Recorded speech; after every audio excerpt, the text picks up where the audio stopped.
Hey there, it's Chuck with RoadTripBuilder.com. We are here with our featured brew for the week, and it's going to be a different variation of the of a Vraska deck, I should say. It was given to us by Spencer D on my YouTube channel. He submitted this to me and said that he saw my Vraska mid-range video and thought about making it into a hybrid Scavenge counters aggro deck.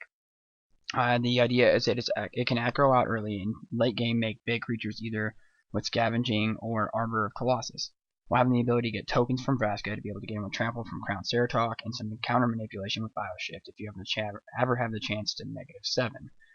So as he's got the list there, I went ahead and translated it over here to the MTGO client here, and we can see what we've got here. And I don't really have a huge problem with anything he's got going on here. We have a lot of stuff that we can manipulate with Gyre Sage and Slitherhead even. Witchstalker activates Gyre Sage, Dauntless Troll activates Gyre Sage, Varal's doesn't after a certain point, but then you have Crown Ceratok and Deadbridge and Arbor Colossus that'll also counter off of Gyre Sage, and you can shift those counters onto anything. Bow of Nylea also adds counters to everything. Golgari Charm I would probably swap out here for Abrupt Decay in the main board. Fido Burst is decent, but I'm not sure it's good enough, and I'm not sure Corpse Blockade is good enough to make it in the sideboard here either. Dregmangler I'm okay with, Enlarge I'm definitely okay with, Golgari Charm I'm definitely okay with, and I'd almost even add another Vraska here, and I can see the merit behind Gyre Sage here, but I almost feel like Sylvan Caryatid would be better in that slot, just as it's a better butt for blocking and it's hexproof. This guy falls to all kinds of removal, and I'm just not sure it's going to be fast enough to facilitate the standard that we are dealing with right now. Although you do have the regenerate with a Golgari Charm if you did leave it mainboarded, or you could give it hexproof with Alpha Authority. But I'm not even sure that Alpha Authority or Bioshift have places in this deck. There could be better cards. Again, such as Abrupt Decay.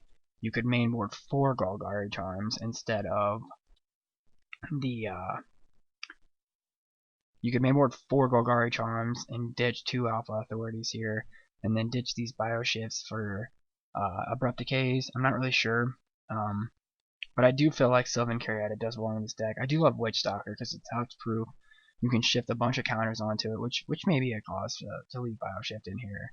And whenever an opponent casts a blue or black spell during your turn, put a +1/+1 counter on Witchstalker. So if they do happen to Abrupt Decay or Hero's Downfall, anything, you do have the ability to gain counters with Witchstalker, and this is going to be pretty big if combined.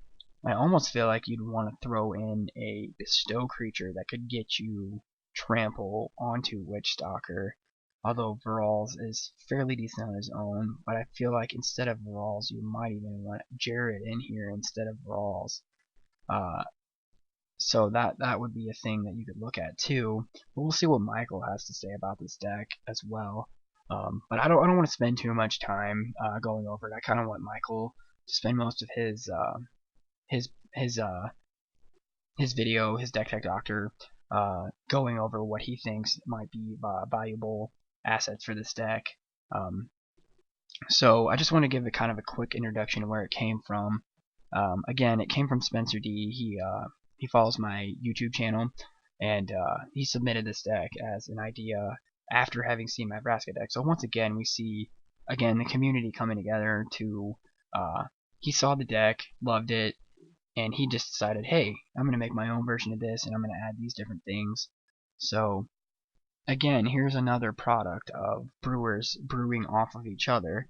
So I love this environment. So I'm really curious to see what Michael has to say about this deck and what it could do, and what our ending deck comes up with. And as always, I will play both versions of this deck. I did pick up another Arbor Colossus tonight.